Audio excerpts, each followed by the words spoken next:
Hi everybody, it's Mary Ellen coming to you from Moonrise Cottage for this really exciting reading at long last, and you're seeing the picture of the rune cast that I did in October when I was in the Naul, Fourknocks, meaning cold hills, passage tomb along the mystical Boyne River Valley in Ireland.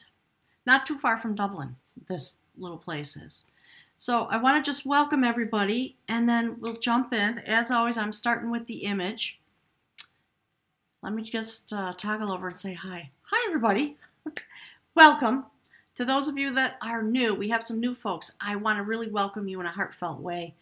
It's wonderful to have you here, and all the people who are participating in the live stream events.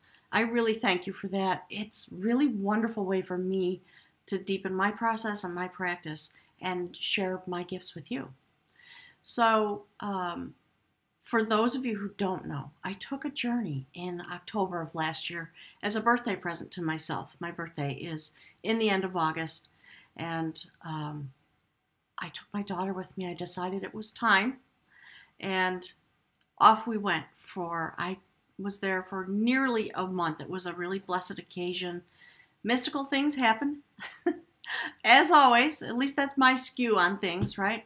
So I went to the Boyne Valley, intent on using that as a jumping off place in order to have a very sacred journey for myself about my lineage, the place of my grandmothers, each of whom had their own psychic gifts and clairvoyance, and just kind of muck around in there and see what I could discover. And I wanted to go to a lot of the sacred places that are aligned with the feminine, sacred. And it's not, many of you know the story, it is not at all what happened. And I was drawn in to a journey deeply into, in the time frame available to me, to the passage tombs that I knew very little about. I had done all this other research to prepare me for this journey that didn't happen, and Spirit had a completely different journey queued up for me. So I'm a go with the flow kind of person, and I just kept feeling very, very deeply drawn to these places. I spent an enormous amount of time there. So I'm going to jump in. I'm going to talk a little bit about my journey and do a little slideshow for you, and then we're going to jump into the rune reading. At the end of the broadcast, I'll check in with all the folks who are here chatting. Let me know if you're here and you're joining the stream. Please just say hi. And I'm always curious, where are you chiming in from if you want to share that information? So love and hugs to everybody out there. I'm going to toggle over. We'll take a look at the runes again. Spirit saying, just look into the photograph. Look into the images, how the stones are aligned, and then we'll do a little slideshow and I'll do the reading, okay? And then we'll have some discussion at the end. Probably I will clip this video off and clip off the discussion end and post it, okay? Because I do want this to be available for everybody. So here we go. So there is the throw. When I came out of the passage tomb, this was the last thing that happened. And there's a sort of, well, to me anyways, an interesting little story about this. So I had finished up the readings. I had done the rune stone throw. And I have used these stones. I've had possession, kind of like this deck. I've had possession of them for many years while I was being initiated through my own process of preparation and readiness in order to come to these moments in my life. And what Spirit's saying now is, and of course, that prepares me for what comes after. And we could all interpret that in the widest possible means, Spirit says. All right. So Spirit's chattering about her. Let me toggle back. All right. So these are the messages that are coming through. It's wonderful to be here with you. It's time for this reading. A little bit of thanks for your patience and for my patience, because they just percolated. I came back from this journey and I was overwhelmed in a certain way with everything that had happened. I started changing how I was doing my YouTube channel. I started live streaming, things that I wasn't prepared for. And I just forge ahead because I'm lucky enough to have Aries rising. So I just go for it. And I figure, whatever has to happen, if there's an obstacle, I'll just plow through it, as silly as that sounds. So I came out of this journey in that state and very transformed and enlivened in a spiritual way. And I came home to tackle the next physical thing here for me, which was all the tech stuff. This reading just stayed with me.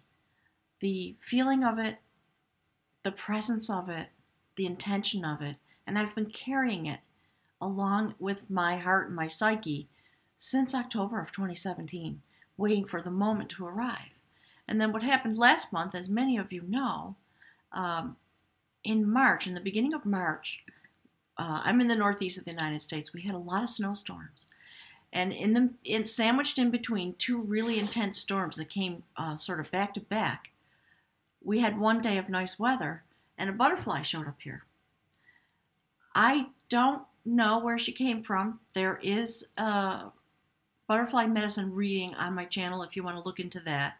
But it was, for me, a confirmation and a harbinger, if you will, of all the things that are to come, because Spirit's been channeling through me the notion, the idea of movement and change and transformation and evolution. And that notion is, in a sense, wrapped up with this reading. So I had to put it off for a month to engage with the energy of that beautiful butterfly. And I want to make sure to just pay homage to that beautiful butterfly that was here for these moments. So let's take a look at Fourknocks. It is, in traditional Irish language, the name is Cold Hills. Translated to English, it's Fourknocks. And it's just set, like many of the passage tombs. They're just kind of sitting along the road. And if you didn't know they were there, you literally wouldn't know they were there. So this is a picture I took standing on top of the mound. I was surprised you were allowed to go up there and take pictures. And just like so many places all across the country, just beautiful, lush and green. Beautiful sky with the clouds floating by. It was a lovely, lovely day when we were there. And the mound itself looks like this.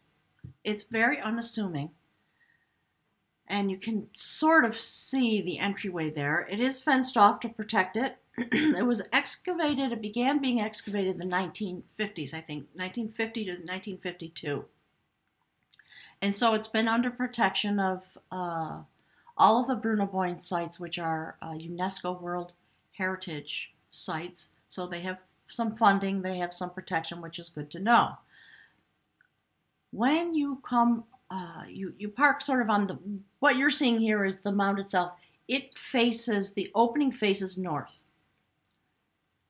You park on the far side behind there to the south, and it's just a, Spirit saying, a wee little path. It's true, a very sort of short distance from what now is the road. Pardon me. And you sort of walk around, park your car, you walk around, you come to an entryway, and that's what you see. They have erected this very heavy, stalwart iron door so that people cannot go in. If you really want to go in there, you have to drive around the town a little bit and find the spot of the person who has the key. And you hand over $20 or your driver's license or something important, and you're given the key and you're allowed to go without a guide. So one of the reasons I went to Naul is that fact.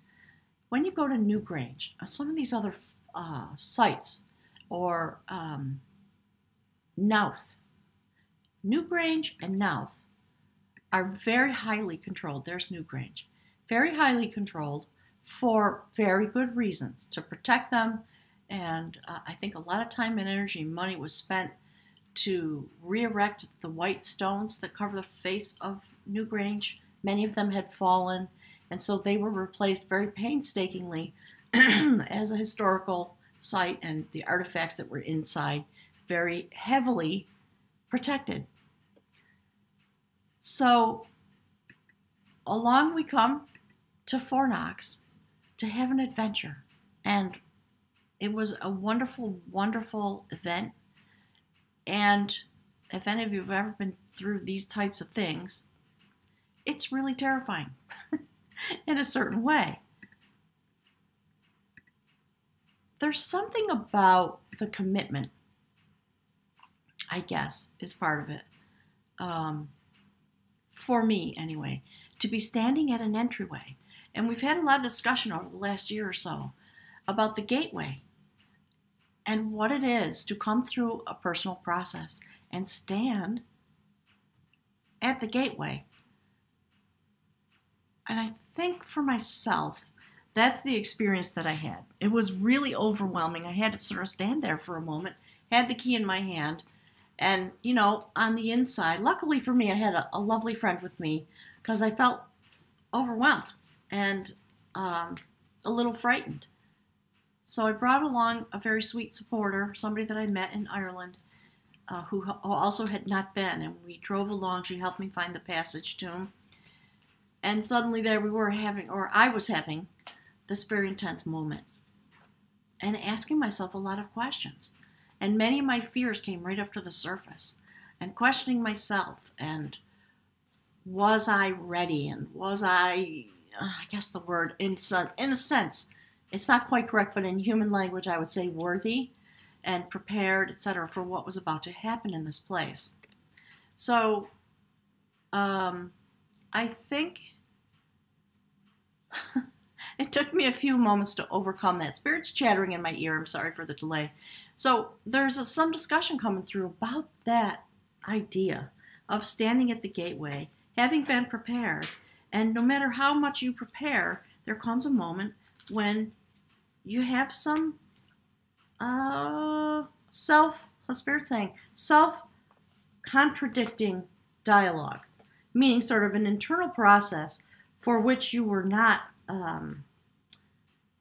anticipating, so to speak, that you would have this really overwhelming moment. And I think people come to these kind of moments when they're giving birth, when they're getting married, anytime you have a large transition in your life. I think there's a moment that happens. So there was my moment right in front of the door, and I had to make a conscious decision to unlock the door and go in. So, you know, you unlock the door, I open the door, and that's what you see. It's pitch black in there. And then another moment comes. You have to decide, am I brave enough to walk in there? Because there's no light. Little tiny beams of light. UNESCO has drilled a couple of holes, light holes, in the ceiling. So there's little tiny bits of light. Otherwise, you would not be able to see anything because it's that dark in there. True for all the passage tombs. So in we go, and some light does come. And here's a picture about the main altar. So the passageway is short. You enter from the north, and the main altar area is directly aligned with the passage opening. So this is the main altar. It is located in the south of the structure. I took this photo from another website, and I will post that in the description area of the video when the video posts to my channel. Okay, I just want to give credit for that. It was so dark I couldn't take the pictures, and having not been prepared to go to these places, I didn't have like a headlamp, or so I was just sort of mucking around in the dark. Spirit's laughing at me, saying just like my life, you know, just like the human existence, mucking around in the dark, doing the best we can and looking for the light. So this is the photo that I took after the readings were done. So I did Aries, I did Taurus, I did Pisces, I did a community reading, Spirit's calling it global, and the rune throw inside this passage tomb. There's a lot of information. I'm going to post some more stuff. I think what I'm going to do now is I'm going to make a playlist just for the live stream readings so that you can find that, and I'll be able to add some links and information, etc.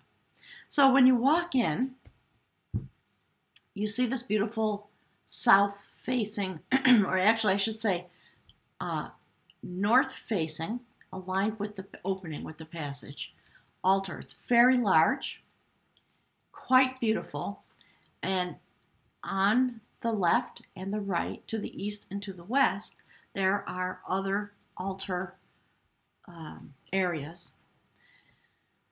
Each one of them has a beautiful lintel stone above them. There's one. That's the picture that I was able to take. That's, again, how dark it is in there. So here is the east. So that's the west lintel, and I have some close-ups I'm going to show you. Here's the lintel for the east side. Those are the types of carvings that are on these lintel stones. And I was trying to find a picture of this other one, and I was not able to do it. So they have similar types of carvings. What I love about the carvings is they all, to me, right, again, I'm in there and I'm trying to figure out, as everyone has done, what do these things mean? Who did this? What are these symbols for? How should I interpret them? And we will never really know, perhaps. What is very clear to me is that it's about the flow of energy in some very profound way. The other thing that struck me as I was leaving, I didn't notice this on my way out, or on my way in, pardon me. But on my way out, when we were finished and I was walking out, and we had stopped to take some pictures and just to have a few more, I think it was actually another hour by the time we were done being in there. We must have been in there for about 4 hours, I think. So that stone, the assumption was it was a lintel stone at some point. It is just above, to the left and above of the passage, near the entry. And one of the things I love about that stone, and I discovered by accident long after I had been home and done my readings and talked all about this adventure, I want to show you something. So take a look at that stone. You see that stone? Same carvings. This story in this card, and most of you have probably seen it, this came out in the Taurus reading while I was in the passage tomb. So this stone is about a story about the growth and the healing and the resurrection and the shift and change that comes from our passing as a result of our passing. Having finished our journey here, we pass. This is literally a gravestone in the mythology of this card. And this woman is of the mystical realm. She is a healer. And there are healing herbs and flowers growing up literally from the bones of the person who is buried there, who happens to be her brother. Okay? So that blew my mind a little bit, as you can imagine. Let's jump in. There's a couple more pictures. I'm going to save them till after. Let's jump in to the reading. Okay? So I'm going to put the picture of the reading up again. Now, also, full disclosure, I'm not trained. I think that's probably one of the things that's coming down the pike at me. But I historically have no training. I'm not an expert in reading the runes. As I was preparing for this event, I did a lot of research. I watched a lot of videos. There's all kinds of stuff, as you can imagine, on YouTube. There's a brilliant fellow who's a PhD level, education level guy. He is a professor, I think, at the University of Colorado, maybe in Boulder. And his name escapes me, but he's got some interesting, really sort of just nuts and bolts tutorials that are on YouTube. If you want to find them, I'll try to post a link for that too. Just to talk a little bit about the names of the runes and the history and what the meaning is associated and how we can begin to think that through. So the runes were developed in the Germanic places. They are often seen as aligned with the Vikings, and yes, that is true, but their early origin came out of the Germanic tribes across Europe. They are closely aligned with the Celtic peoples who were also in some of those regions as people began to travel around and interact with each other. So it was a time before there was, just as there began to be, written language. Prior to this, things were handed down in oral traditions. And then these things began to be coming out of the Norse traditions in order to have a divination tool, and they were also used as language. Each one of these runes is associated with a letter. And so there's lots of discussion you can find again on YouTube about how they are aligned in some ways with ancient Greek and how in some ways they are not. And there's still some mystery about this very fascinating subject I've come to learn. One of the things, as I was trying to figure out how to read this runecast, because I had literally no idea. So one of the things that I learned, many people will, take the runes out, shake the bag a little bit, and pick 5 or 6 and put them down in a deliberate pattern. But apparently the ancient way to do it is to just cast them. And so that's what I did. I had no idea at all while I was there. So I took all the runes out of the bag, held them in my hands for a moment or two, mixed them up as best I could, and then just threw them onto the blanket to see where they would land. And I picked up all the runes that landed upside down, and there are some blank ones. I picked them out, and this is what was left. And I had no idea, and I was just asking Spirit to guide me. And so lo and behold, I did it the right way. So I'm grateful for that. I'm grateful for that guidance. And the runes in the old traditional way are read. It's really interesting in a pattern that has to do with flow. So if you see the rune that's right on the very top, that is the rune for disruption. The name of the rune is Hagalaz. It is about the power of disruption and the elements, elemental power. So I'm going to toggle up to the live screen, and we'll toggle back and forth. And I'm going to go to the text, and I'm just going to read you some of it, okay? So there it is. Really beautiful. All right, Hagalaz. So let me toggle over because I want you to see this in relationship to the whole reading, all right? So I'll show you each rune as we go through, and then I'm going to toggle back, and I just want you to keep gazing into the throw. So this rune basically asks the caster, Spirit saying he and she, anyone who comes to this oracle for a reading, the reading is going to focus on those types of energies that are needed in order to answer your question and to guide you as you go through your life. All right. So this rune has to do with change and with freedom, invention, and liberation. Each of those are attributes of this rune, and drawing it indicates a pressing need within the psyche to break free from constricting identification with material reality and to experience the world of the archetypical mind. And certainly that was the quest that I was on, and it was the type of information that I was seeking by having this journey. I find that incredibly beautiful and liberating.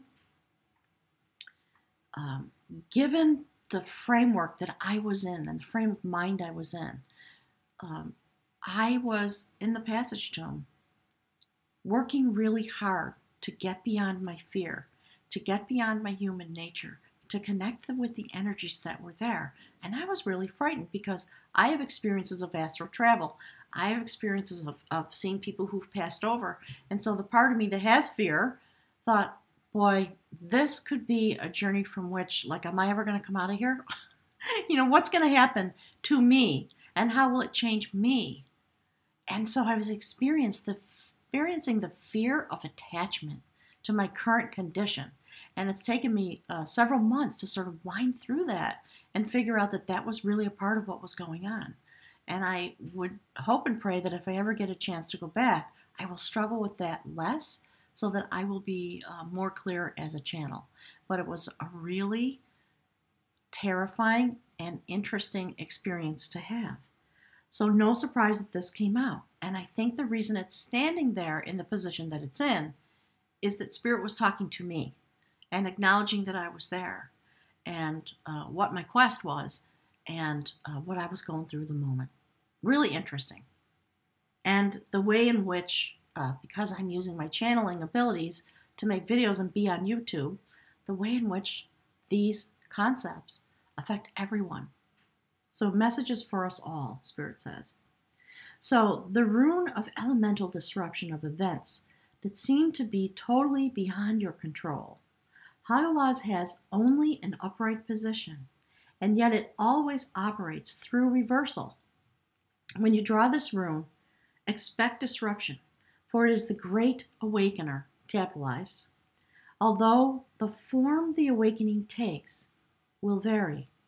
Perhaps you will experience a gradual feeling of coming to your senses, as though you are emerging from a deep sleep. Then again, the onset of power may be such as to rip away the fabric of what you previously knew as your reality, your security, your understanding of yourself. Disruption takes many forms. Plans go awry, relationships fail, failures happen. Whether you created the disruption or whether it comes from an outside source, you are not without power in the situation. Your inner strength, the will you have that has funded you until now in your life, provides support and guidance at this time, when everything you've taken for granted is being challenged. This is one of the cycle runes. The term radical discontinuity best describes the action of Hagalaz at its most forceful. The more severe the disruption in your life, the more significant and timely the requirements are for your growth. The universe and your own soul are demanding that you do indeed grow beyond this moment. Lovely opening to this message. So, it was solstice. When I came back, there was a lot of chatter that came through about the types of energies and the type of flow and what was occurring as we came into the days of the solstice in order to have this transformation and shift.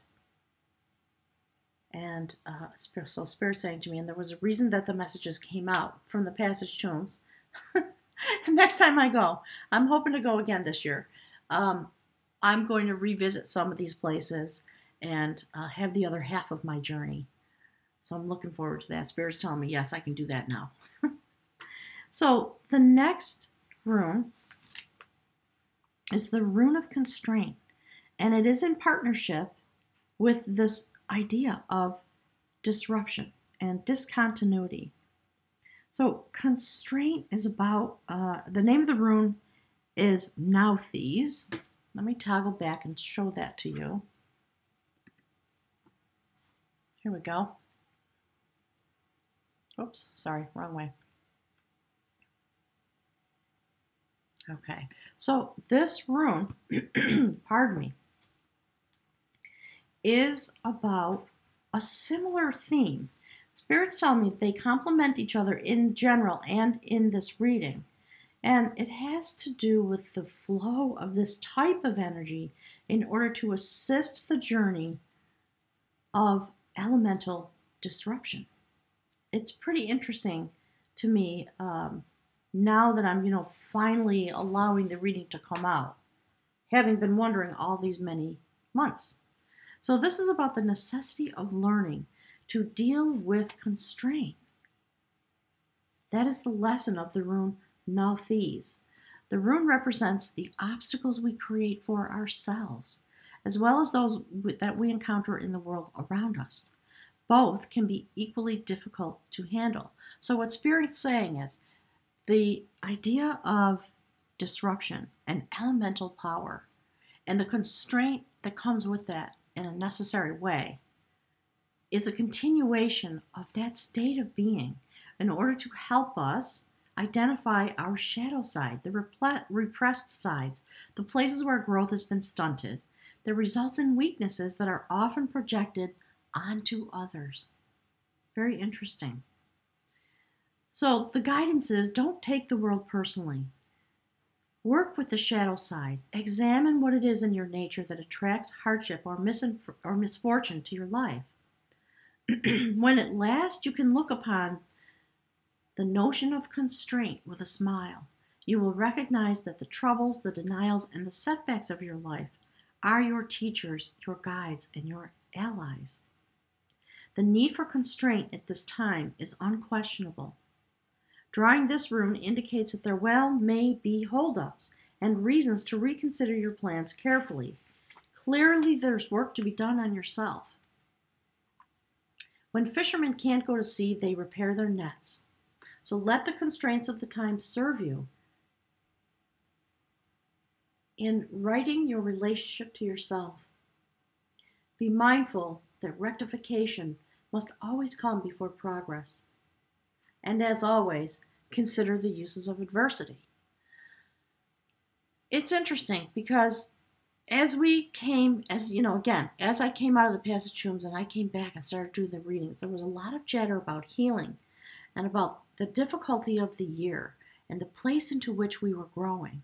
And the fact that this notion of healing from what has passed with a representation of death and the reading coming out in a passage tomb, Spirit is chattering in my ear this morning about that whole notion and about the many ways in which parts of ourselves must pass. And that is often seen as a constraint. The rune that sits to the left of this is the rune for joy. So this notion of being constrained and having elemental power and disruption of elemental power in order to bring a period of rest and restoration and repair and self-reflection and letting go of that which doesn't serve us brings us into the idea of being in a standing, if you will, in a state of joy. So let me show you the rune. Here it comes. I got so many things in my hands today. Isn't that beautiful? Quite lovely. Spirit's talking to me also about gateway. So there's a rune that looks very much like this that's about the gateway. So having come to this gateway, having come to the passage tomb, having discovered this channel on YouTube, there's lots of ways to interpret that. We explore all of these notions and what it is to be constrained and what it is to feel powerless and what a mistake it is to assess those moments as powerless, because there is so much energy there.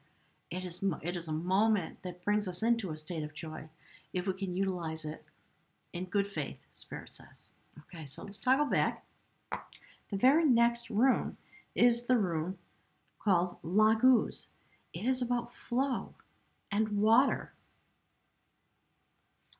Laguz is, turned around one page. Hang on one second. There we go. All right, so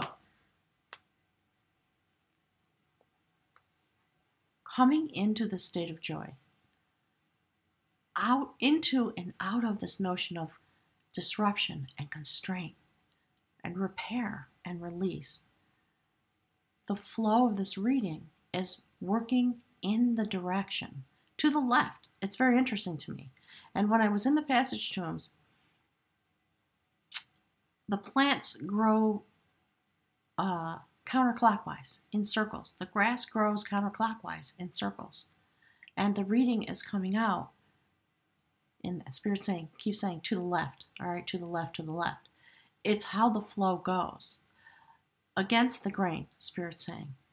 So having been constrained and coming as a result into a state of joy, we see the next transition is about flow, about that which conducts. The unseen powers are active here. Powers that nourish, shape, and connect. The attributes of the rune of flow are water, fluidity, the ebb and flow of emotions, careers, relationships, etc. This rune encourages you to immerse yourself in the experience of living without having to evaluate or understand. It speaks to the satisfaction of emotional needs and the awakening of the intuitive or lunar side of your nature. What I love about that is that Spirit has just been talking. If you've seen the recent videos, let me toggle back. Hang on one sec. All right, so here's the rune. You know, Mercury just went, actually Mercury's going direct today. And I am having some little fussy tech problems. I loaded up all my photos into my software, and they will not align correctly with the viewfinder. I don't know what that's all about. I'm assuming it's Mercury, so bear with me. All right, so there is the rune for flow. It's beautiful notation of the flow of energy, the flow of existence, the flow of the universe, and the ebb and flow as we come through the constraints. Interesting to me that this all came from the passage tomb, you know, a place where we associate with death and rebirth, you know, the notion of a passage, waiting for the sun to arise and illuminate the passageway so that those souls that are awaiting in that chamber can rise out on the energy of the sun into the next phase of their journey. So there we are, a little bit, I think, talking about that experience and a little bit the message that has been waiting to come out for us about all of these notions, all the things that I've been talking about. I love that this is about the lunar cycle, because here we are. Spirit's been talking about the lunar cycle since the beginning of the year. So I'm grateful that this has been sort of percolating and being on hold, because I think if I had done it when I immediately came back, I wouldn't have realized the depth of the message.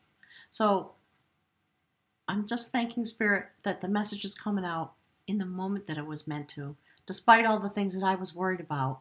You know, as the months went forward, I did begin to stress a little bit about, gee, you know, is that reading going to have any impact for us? Is it too late, etc.? All right, so there we are, joy and flow. Coming around now from the left to the right, we come to the next room, which is Raidho. And this is about journey, of course, about communication, about union and reunion, and all the concepts that come on the heels of release from constraint and flowing into, stepping into the joy of that release in order that the energy should be able to flow. So this is journey communication, union and reunion. And you know, hang on, let me show you the room. I got so many things in my hands today. There it is. Okay. This rune is concerned with communication, with attunement of something that has two sides, two elements, and with the ultimate union that comes at the end of the journey, when what is above and what is below are united and of one mind. I'm going to toggle back because I'm going to talk about the position that this sits in. Depending on who you believe, because there are a lot of people that each have their own opinions, and what I discovered when I was doing research for this reading was that many of them are sort of aligned with some central principles. I think folks develop their own way of divination as they begin to practice, And there are lots and lots of intellectual thought and writing about this topic. What I believe about this reading is, yes, there was an announcement in the rune for elemental power and disruption. And there was some notion about the flow through this constraint. I love that the rune for constraint is lying flat, almost as if it is speaking to the flow of energy and directing the flow of energy of the constraint, if you will, into the rune of joy, in order for general flow to emerge. Okay, Spirit's saying to come from that immersion into the constraint. And then there is a space. And we've had, I think, 4, 5, 6 months now since this cast was done. Just some quiet space to allow the flow to happen, to come into this next place, the place in which we exist now, Spirit says. All right, so inner worth mounts when this rune is here. And at such a time, you are not intended to rely entirely upon your own power. Instead, pardon me, ask what constitutes right action. Ask through prayer or meditation, through addressing the witness self, the teacher within. Once you are clear, you can neutralize your refusal to let right action through you, flow through you. Not intent on movement, be content to wait. While you wait, keep removing resistances. As all the obstructions give way, all remorse arising from trying to make things happen disappears. The journey is towards self-healing, self-change, union with the higher self. You are connected here with nothing less than unobstructed, perfect union. But the union of heaven and earth cannot be forced. Remember to regulate excesses in your life. Stand apart even from like-minded others. The notion of strength in numbers does not apply at this time. This is a part of the journey. The soul's journey is an individual event. It cannot be shared. And this is another of the cycle runes. Raidho carries within its form the rune for joy. For now, the end is in sight. A simple prayer for the soul's journey is this: I will to will thy will. Such a prayer of intention is proper on any occasion and is particularly appropriate and a preamble to healing. Very interesting to me, again, the way this rune has come out. Okay, let me toggle over, take my little grainy glasses off, and show you. All right, so this is how the rune sits in the spread. Let's see if I can do this, because everything's backwards. There it is. So it came out, no, I've got it wrong, wait a minute.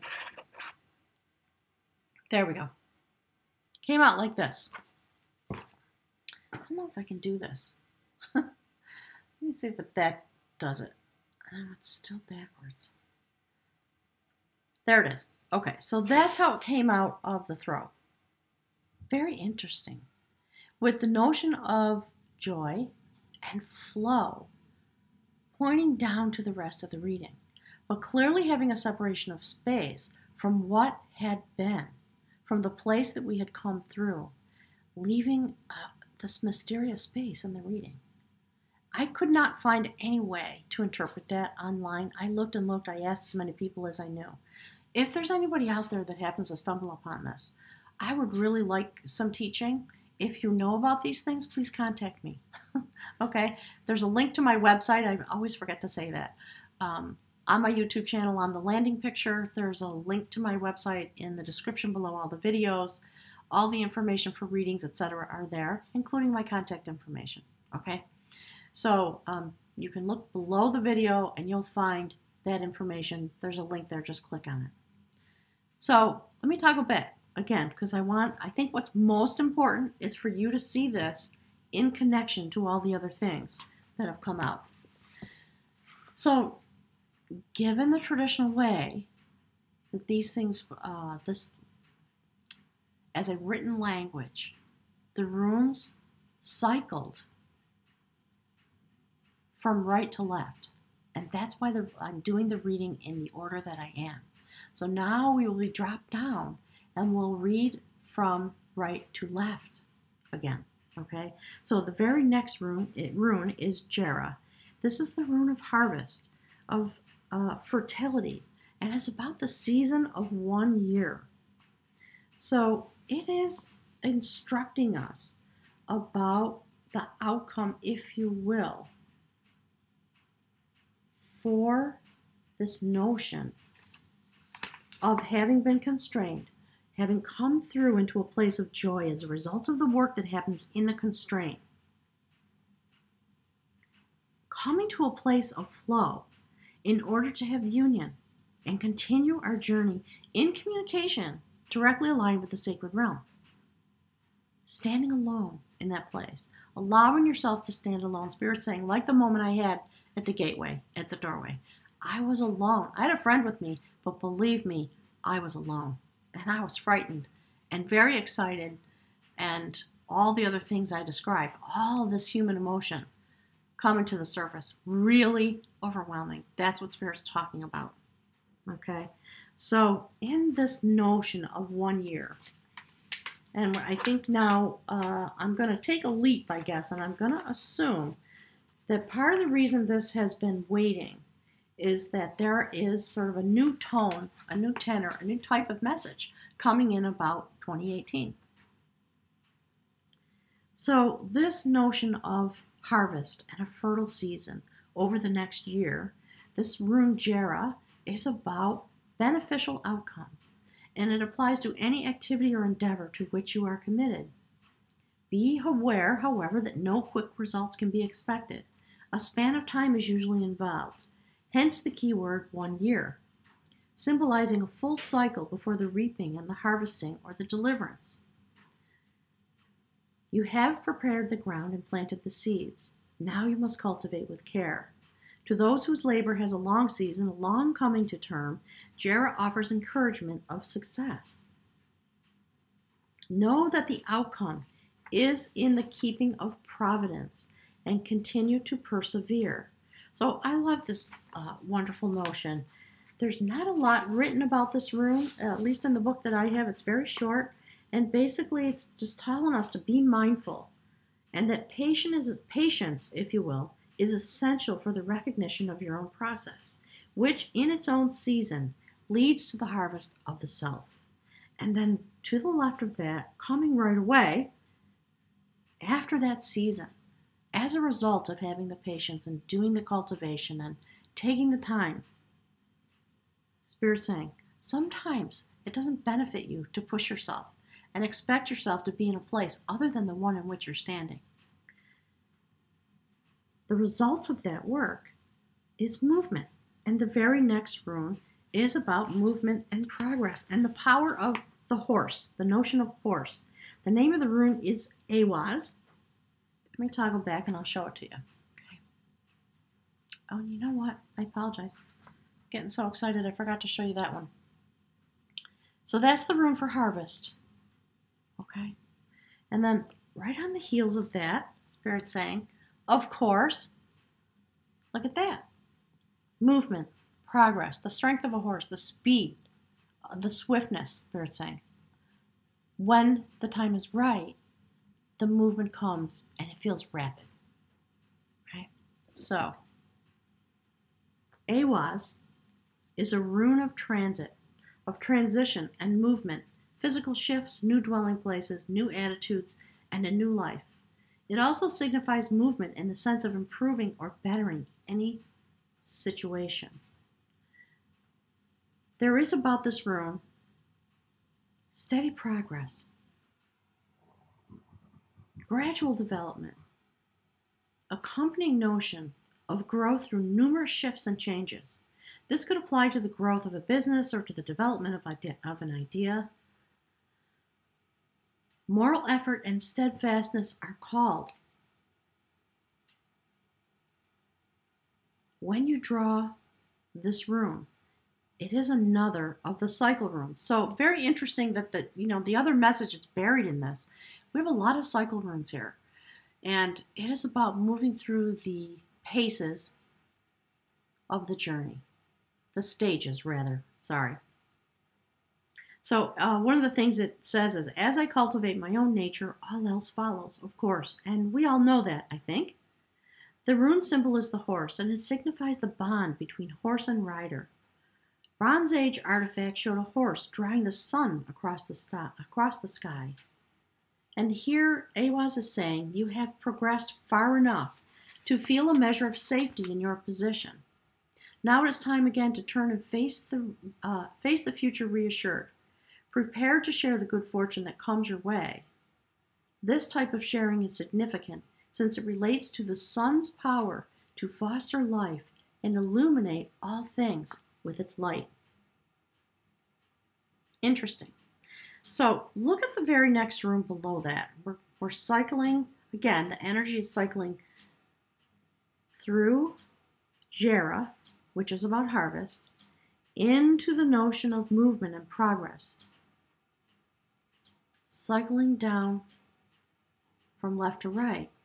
The rune, when I threw it down, there was a really big sharp stone right underneath the blanket, unbeknownst to me, and it hit the stone and broke the rune right in half. And believe me, in that moment, I had a panic attack.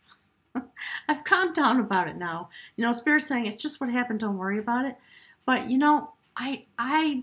I always think, well, there must be a reason. And I was working really hard to just be aligned with and be a channel for the energy that was inside the passage tomb on that particular day. And, the wisdom of the ancients, the culture out of which these things arose, the soul. Think of how many souls have passed through this place over time. Many, many, many, Spirit says. So that notion of flow and journey and union and progress, the strength of a horse, the very next rune is the rune for protection. That is a rune called Algiz. It is all about coming to a place of having the stamina for the journey. One of the things that came to me when I sat and looked at this, and I was thinking, all right, what does that mean that one of the runes broke? Oh my God, So, the message that I got was, all right, don't freak out about it. Don't worry about it. It's just what happened. It's okay. Because I threw these things really hard. I was not going lightly at it. I really jumbled them up, and then I lifted the stones up and I just tossed them, and down they went. So one of them broke. So let's just read about that. And I left this in the passage tomb. I just sort of sat with it for a while, and I thought, I tucked it in a place where nobody will ever see it. It'll be there for however many eons the passage tomb still exists, and I bet lots of people have done things like that. So it's tucked in behind one of the altars, down behind some of the stones. I'll show you some more pictures when we're done. Okay. So I don't have it to show you. I guess that's the point. I don't have it to hold up to the camera. I apologize. I've been remiss in getting a replacement. All right. So this is about protection and the elk. The text says, control of the emotions is at issue here. Well, that makes sense, doesn't it? During times of transition and shift in life course and accelerated self-change, it is important not to collapse yourself into your emotions, the highs as well as the lows. New opportunities and challenges are typical of this rune, and with them may come trespasses and unwanted influences. Algiz serves as a mirror for the spiritual warrior, the one whose battle is always with the self. The warrior's protection is like the curved horns of the elk, or the warning rustle of sedge grass. For both serve to keep open space around you. It is interesting, isn't it? And there's one more room to come out, but look how much space there is. So I think what's coming from Spirit is the spaces that are existing in the reading have everything to do with the messages that come out from the actual stones, and they are part of the reading.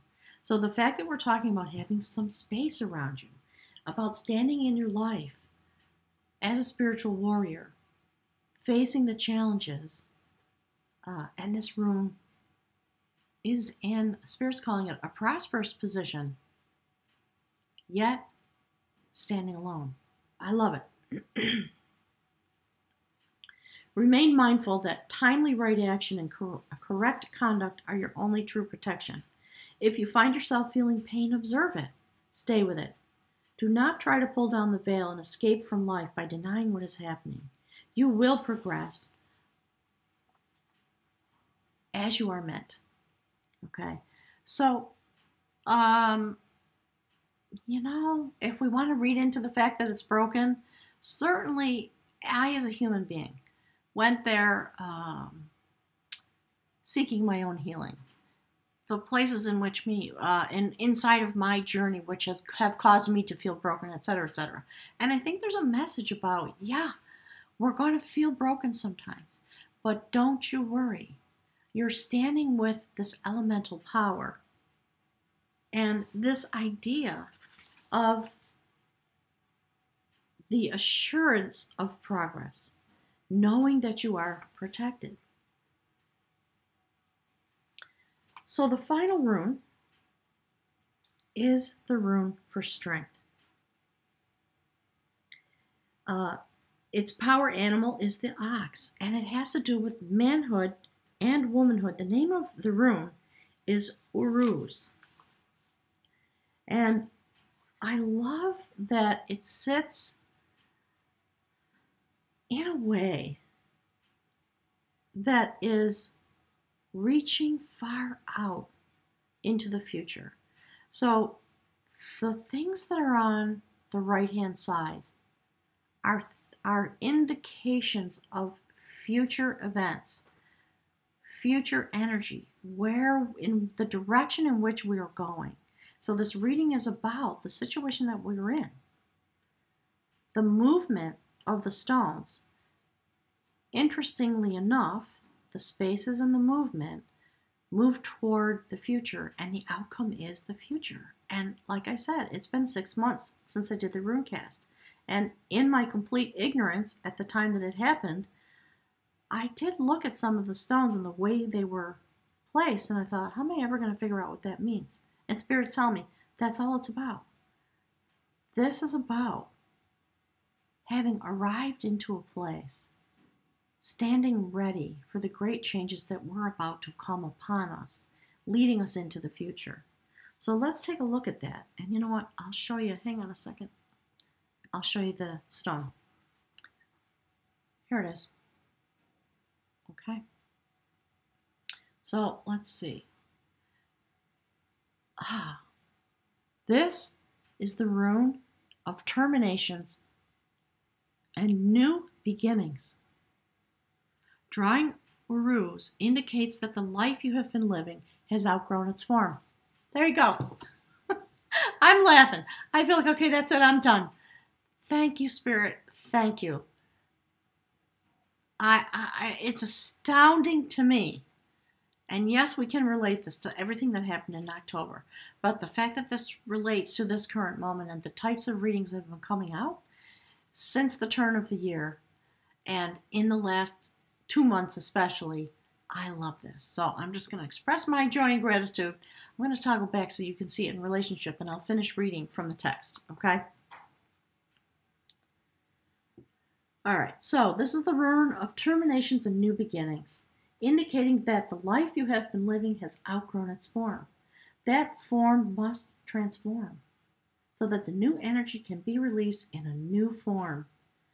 This is a rune of passage, and as such, part of the cycle of initiation. Ooh, That's pretty amazing. Positive growth and change may involve a descent into darkness as part of the cycle of perpetual renewal. As in nature, this progression consists of 5 aspects: death, decay, fertilization, gestation, and rebirth. Events occurring now may well prompt you to undergo a death within yourself. Since self-change is never coerced, we are always free to resist. Remain mindful that the new life is always greater than the old. Prepare then for opportunity disguised as loss. It could involve the loss of someone or something to which you have an intense emotional bond, and through which you are living a part of your life, a part that must now be retrieved so that you can live it out for yourself. In some way, that bond is being severed, a relationship radically changed, a way of life coming to an end. Seek among the ashes and discover a new perspective and a new strength. The ancient symbol for Uruz was the aurochs, a wild ox. When the wild ox was domesticated, an immensely difficult task, it could transport heavy loads. Learn to adapt yourself to the demands of such a creative time. Firm principles attached to this rune. At the same time, humility is called for, since in order to rule, you must learn how to serve. Uruz puts you on notice that your soul and the universe support your new growth. Incredibly wonderful. I really love it. Let me transition over and we'll chit-chat a little bit. So, for everybody who's been patiently with me here, I'm going to end the video, and I'm looking forward. I'm actually going to start tomorrow. I'm waiting because another day or two for Mercury to settle down. And then I'm going to start the readings, and we'll see what comes out for the readings for May. Really excited about that. So thank you so much for being here. I'm just going to leave you with the photograph of the reading, and I'm going to clip the video at this point. I'm going to toggle over and talk to all the folks who've been here for the live stream and chat with them for a little bit. So thanks so much to everybody for being here with me, and I'll be very eager to hear your thoughts. So definitely put your thoughts about the journey that you've been having from October into these months of early spring, when all this transition and change and transformation and literal evolution has happened for all of us. Thanks, everyone. Have a wonderful 2 weeks. And today, don't forget, today is the new moon. I put some videos in the announcement. Check those out. It's really interesting how this is aligned with the fact that Chiron is now moving, Mercury is moving into Chiron. We are on a new moon. Mercury is going direct. There are a lot of things happening, and the way in which Pluto is conjuncting with Uranus, a lot of change, a lot of big upheaval, shocking things, and certainly we're seeing it in the media when it comes to do with power structures. So shrink it down, Spirit says, to your own being and understand what it is that it's about to transform. All right. So thanks, everyone. I really appreciate it. Okay. Now, everybody that's been waiting patiently, thank you so much for all your patience. I really appreciate it. Let me see who's here. It's going to take me a minute. Okay. Tanya, hi, Cass. Marie Antoinette, nice to see you. You're from Switzerland. Rob's here. Hey, Rob. All right. Margaret. Maria Lisa, hey, how are you? Wally Wells. Mystic Agent, hey. I am. Tani's here. Witcher's here. Hi. Soul Contract. All right. I'm sorry, guys. I'm just scrolling through quick. I see Mark Hammond is here. Primary Feathers is here. It's great to see you. Lorraine, hi. Alice. Okay. So if you folks want to commit a little more time, if you got to go, you got to go. I know I've been going on for, I think, over an hour now. So now I'm available to have some chat directly with you folks. If you have any questions, if you have any things that you want to share with me, I'd love to hear it. I'm going to scroll through a little bit as you're adding more comments, just to sort of see if there were any pressing questions that came out. Okay, so bear with me.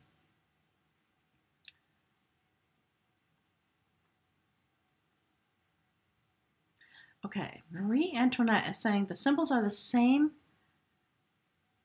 energy coming out of the hands from the goddesses in ancient Egypt. I don't know anything about that. I'd love you to teach me more about that. Yeah, it does. Mystic Agent, you're saying it felt like an electromagnetic field. You know, the energy inside the passage tomb,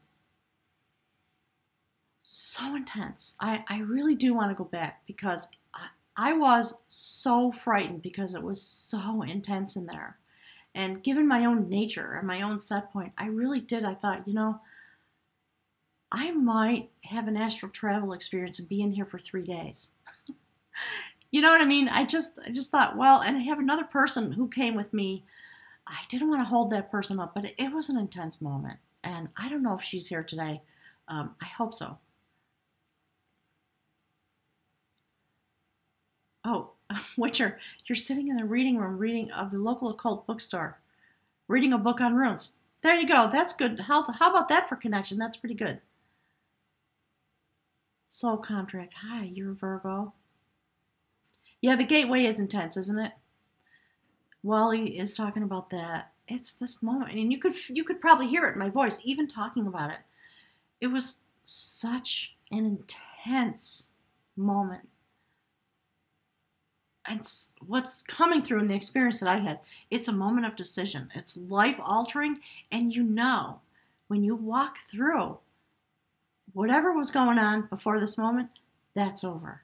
And I think that's why the intensity of it is so huge. See, I'm getting choked up just talking about it. So much human emotion and streaming through my heart chakra, so I know it's important, right?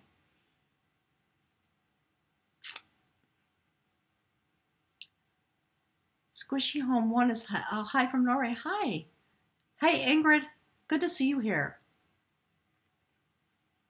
Oh, you're having some sound issues. You know, for those of you that don't know, it's the 15th of April, and guess what's happening here in Vermont? An ice storm. How fabulous is that?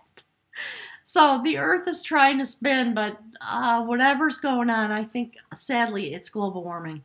It has to do with the flow of the change in the ocean currents, and so it's changing the weather. It's very sad. Okay, Mystic Agent. The polarity of the Earth experience always exists. It is our engagement to be with all of it. Yeah, right. I second that.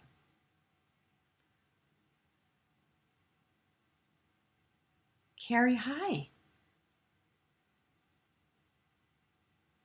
Okay, there's somebody named Bucklewish who I haven't met before. Welcome. Glad you're here.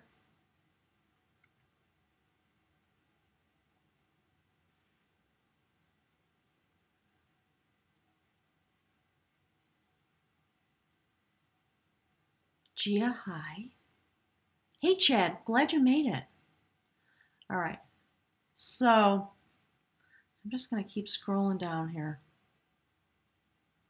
Nancy Love Bucket. That is an awesome tagline. Thank you for that.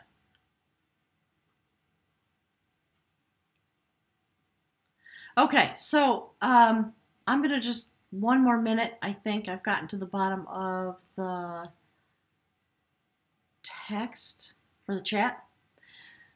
Just going to give it another minute or two. And you know what? Just for fun, let's pull a rune. Okay, let's do it. I've got to, if anybody out there knows anyone who makes rune stones, let me know, because I need to replace the one that's now left in the passage tomb. Okay? Spirit's telling me to make my own. Maybe, when spring comes. You know what? A pine tree, because of the ice storm, snapped off and fell in my to the left side of my meadow. So maybe I will go out and get some wood and make a rune stone. Ingrid, you're having a blizzard. Awesome. Oh my God, I saw that on the news. So, you know, once again, this stuff is coming across the country in this giant S-curve that's happening. It's been very volatile this year. Will there be a replay? Yes. So So, you know, I'm in a form of transition in my own life. Like all of you, a lot of shift and change. Partly because I stepped onto this journey that I had no intention to do, but it's what showed up in my life. So I'm an Aries, and I thought, okay, I'm going for it. So here we are, and more change is coming. And part of the challenge is how to manage the live stream. So I'm looking into some things in the background. I'm also getting a little push from Spirit to post them in a way that other people can access them. I'm thinking about posting them to Vimeo. Haven't decided yet. Once spring actually comes, and we have here in Vermont, we have what's called mud season because many of the roads are not paved. Not only do I live on a non-paved road, I live on a road that is not maintained by any town or city. So it can be a little chunky monkey here. And I'm just waiting for all that to end, so coming and going is easy, and I can do the things I need to do. And then hopefully some of that stuff will move forward, and I'll be able to make a decision, okay? All right, let's see. There's some more things coming through. Oh, the English is, you know, you can, if you're having trouble, if you're not a native English speaker, on the bottom of the screen, there is an option to turn on the captions. I believe you can set the language. I don't know how many options you have. Okay? So if you have trouble with that, I'll put a message on the thread and I'll check it out and see if I can do it in the background.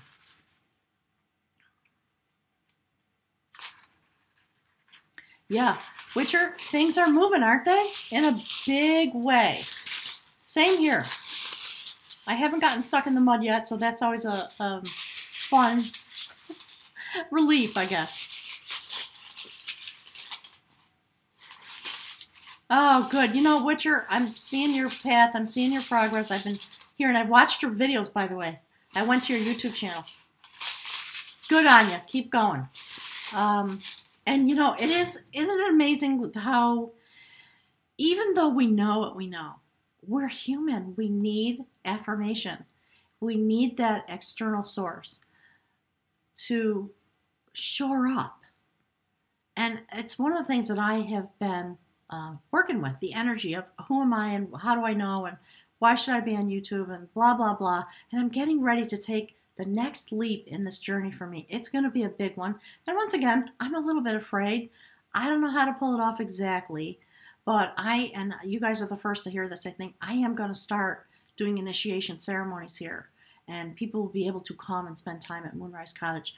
That's what this place is really about. And I've known it since the days before I started building it. Some very, what I consider, like the butterfly coming to my house in a snowstorm, really mystical things happen here.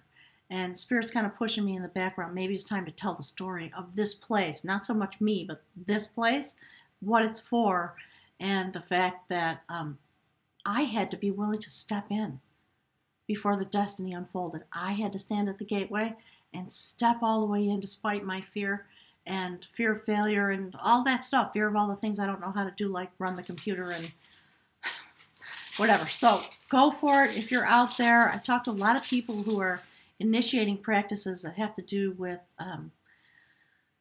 Spirit's calling it spiritual enlivening. So basically assisting other people on their path. So encouragement to all you folks who are engaged in that kind of stuff.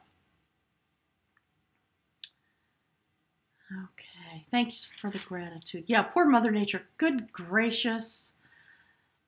I don't know. You know, I have a beautiful daughter who's, I think she's actually literally a fairy. And she's a marine scientist. And she's sort of waiting to figure out where she's going to apply her laser vision, Spirit says. And I'm kind of hoping it has to do with that aspect because there's a lot of work that needs to be done. Witcher, you had snow in Missouri? Yeah, and it was 80 degrees the day before. That's what's going on here. It's crazy. Okay. Somebody is India.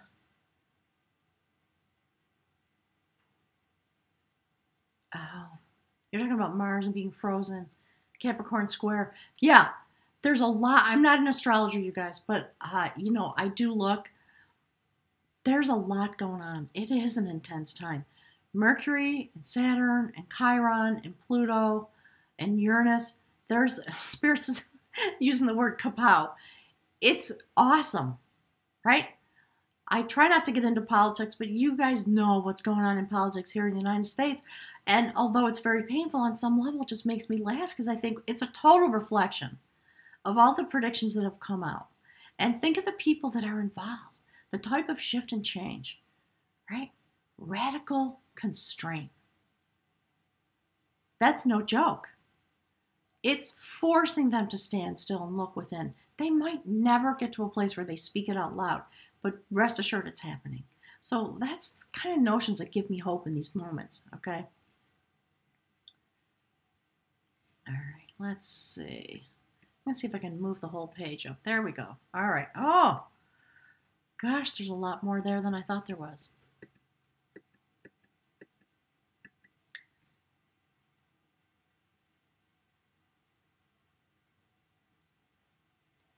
Okay, Mystic Agent, you're bringing your show there. I'm having trouble following the some of the thread.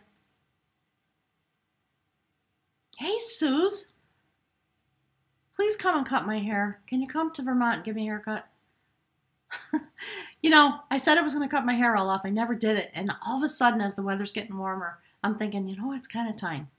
I want to leave the past behind and allow things to blossom out. So that's always a metaphor that I use. All right, here we go. We'll just draw a rune for this moment. All right, so give me a moment. Hey, you know what? Join me. Spirit's asking me to ask you. Let's just bring it down just for a moment. All right? Let's just engage with each other on this tapestry of energy. We're all here together. I'm just going to channel that into the runes, and then we'll pick one rune, and we'll think about that for a minute, and then we'll be done. Okay?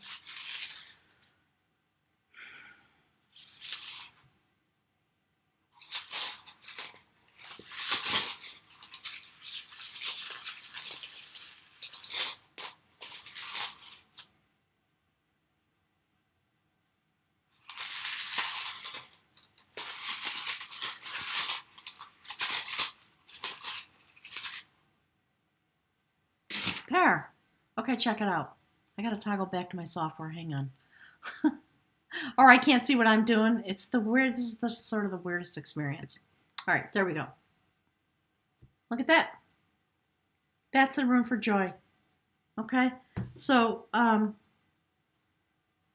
lovely that it's part of the reading, and that it's being reflected again. So let me just flip open the pages to the book. And you know what? I picked up the book and it opened right to the right page for this. So let's just go through it real quick, see if there's any other thoughts or deeper meanings. I'm going to toggle back to my YouTube page so I can try to watch the comments while I'm reading, okay? All right, here we go. Let's see. There we go. Okay. Okay, this is the rune for joy and for light. This rune is a fruit-bearing branch. The term of travail, meaning difficulty, is ended, and you have come to yourself in some regard. So whatever that long journey was about, and the stuff that Spirit's been channeling through the cards about, we have emerged, we have evolved, and Spirit's saying in the moment, you know, you might not see it, you might not believe it, it might not be wholly self-evident yet, but don't doubt it. And it's always what's true for me. Sometimes it takes me a while to catch up with myself, if you know what I mean. So that's part of the reason I always say to people, trust yourself, believe yourself, you know, believe your inner knowing, okay? The shift that was due has occurred. You can freely receive, this is the rune called Wunjo, W-U-N-J-O, Wunjo's blessings, whether they be in material gain or in your emotional life, or in a heightened sense of your own well-being, kind of like what Witcher was talking about. This is an alchemical moment. Oh, that gave me a chill. Isn't that awesome? An alchemical moment in which understanding is transmuted from knowledge. So that's sort of giving me an energy surge up the back of my spine. It's part of what Spirit wants to talk about, has been talking about, right, through the readings. If you're new and you haven't seen the readings on my YouTube channel from the last 3 months, go skim through them. It's important as a foundation because I think we're about to launch, right? All of these signs have come. And here at Moonrise Cottage, part of the mystical thing that happens, and no doubt because I'm a Virgo, right, is that the natural world assists in the growth that's meant to happen here. And the animals come, and the butterfly came here. All kinds of stuff happens. So understanding that transformation is complete is an important notion. Spirit just sort of wants to drive that home by choosing this rune as sort of the last message for this discussion, Spirit says, okay? All right. So this is an alchemical moment in which understanding is transmuted from knowledge. The knowledge itself was a necessary but not sufficient condition. And now you can rejoice, having been carried across the gap by the will of heaven. So beautiful. Joyousness accompanies new energy, that energy that has been blocked before these moments. Light pierces the clouds and touches the water, just as something lovely emerges from the depth. Witcher, you were talking about this in your experience and your exploration about cancer and what it is to embody cancer. I hope I'm not calling you out in a way that's not okay. But, one of the things I want to do going forward, and I'm looking at some software that's going to help us literally be able to interact with each other, hear each other, and have a discussion. I'm hoping to get that up for next month. Depends on how crazy the weather is, because that really sort of changes my outcomes on a day-to-day basis. Like today, I had all these things planned for today and tomorrow. I can't get out because there's an inch of ice covering everything. And I live up on a hill. If I go out, I'll never get home. So the knowledge of the self and the knowledge that you've gained, being carried across a gap, the notion of constraint, the notion of disruption, right? The purpose of the disruption. Let me toggle back for a second. Hang on. I want you to see the picture of the reading, okay? Yeah, there's space. There's a couple of really big spaces.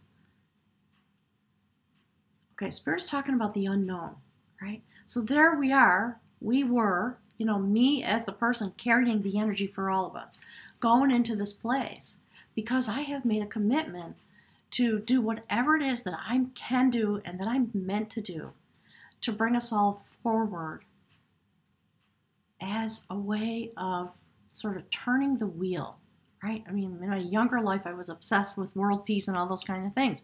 Now I accept the world the way it is, and I explore deeply into the realm of the unseen in order to understand the journey. So I guess that's where these messages that come through me, that's kind of my set point. I don't know if I've ever said that before. So joy accompanies this new energy. Light pierces the clouds. The soul's illumination is illuminated from within at the meeting place of heaven and earth, the meeting of the waters, the horizon. There is a new clarity which may call for you to renounce existing plans and ambitions and goals. It is proper and timely for you to do so. This rune is the rune of restoration, of the self properly aligned with the self. How awesome is that? All right, hang on. It's going to take me a second. I got to play with my software. Okay, somebody's talking about Aquarius. Isn't it nice to welcome joy? Oh. And while I'm afraid, I always try to remember to be joyful. I'm a little afraid about the next steps that I'm going to be taking. And some of it is that thing that I was talking about when I was standing at the gateway of the passage tomb. The self-doubt, the who am I, etc. And what Spirit's saying is, who I am And it's true for all of you. You are the person that embodies just the right energy for you to accomplish your task, because you are your purpose and you add to everything else that is unfolding, right? So I'm looking forward to talking more about having people come here. Part of what happened when I made the commitment to build this place was a shaman showed up here, and there was nothing here but woods, and so we were here together for 3 days. It was somebody that I hired, who was probably 80-something years old, an old Vermont geezer with a dowsing stick, to come up and find the well, because I was working on siting the house, and I felt pretty clear based on the energy where the house was going to be, and I thought, I guess I better find out where the well is, just in case. Some amazing stuff happened. And basically, the question that this person asked me in very pointed ways over an extended period of time was, why are you the person who is going to build what is meant to be raised up here in this spot? Well, I don't know. Right? And I was, there was a very intense pointed moment when it sort of came to that.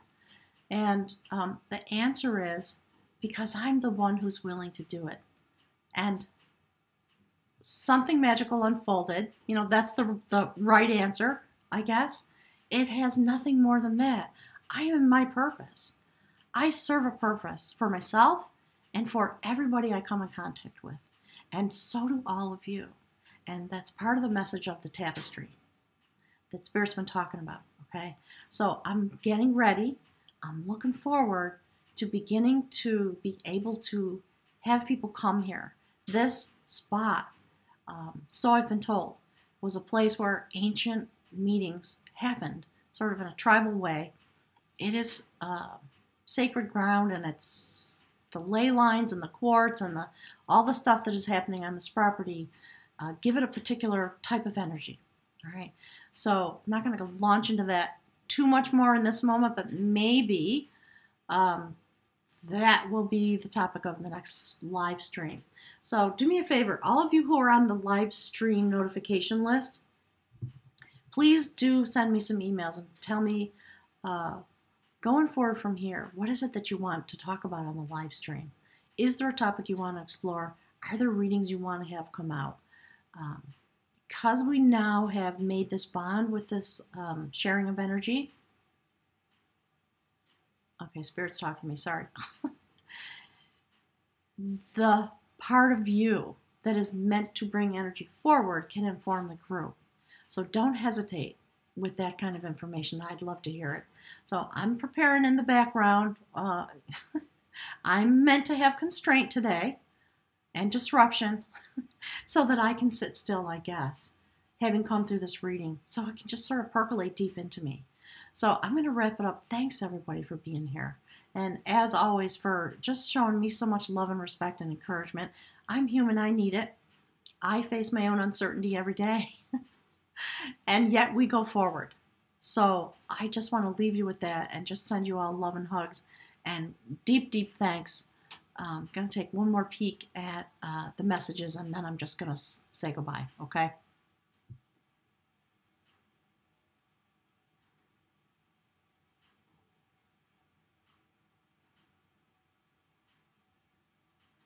So, Suze, you're talking about participating in interactive YouTubing for the last several months. I would love to know more about that. So when this video posts to the channel, would you be willing to just give me some more info? I'm trying to sort these things out. So I'm excited about the notion. There's something called Zoom where we can literally talk to each other. It's a video conferencing service. And I think up to 100 people can get on, and we can literally see and talk to each other. How exciting would that be? I would love that.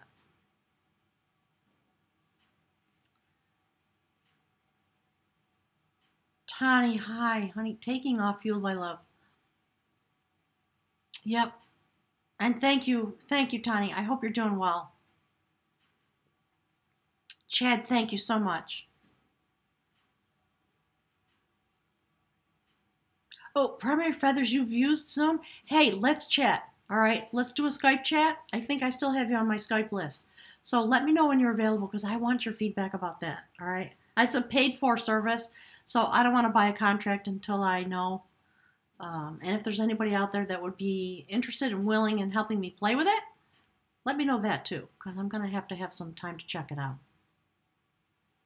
Oh, Suze, you have Zoom too. All right, you know what? We're going to have to chat, girls. All right. Hey, everybody. I'm signing off. Have a wonderful afternoon. I'll see you.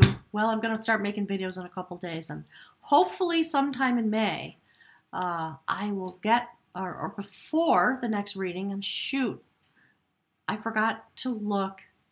The next reading is a month from now, and I don't remember exactly the date, but it's probably the 17th or 18th, something like that, okay? So let me know what your desires are, and we'll go forward together. Thanks, everybody. I'm going to sign off. Have a lovely afternoon. And for those of you that are in places that are having storms, stay home, stay warm, stay safe. All right. Thanks a lot, everyone. Love to everybody. And I'll see you soon. Bye-bye.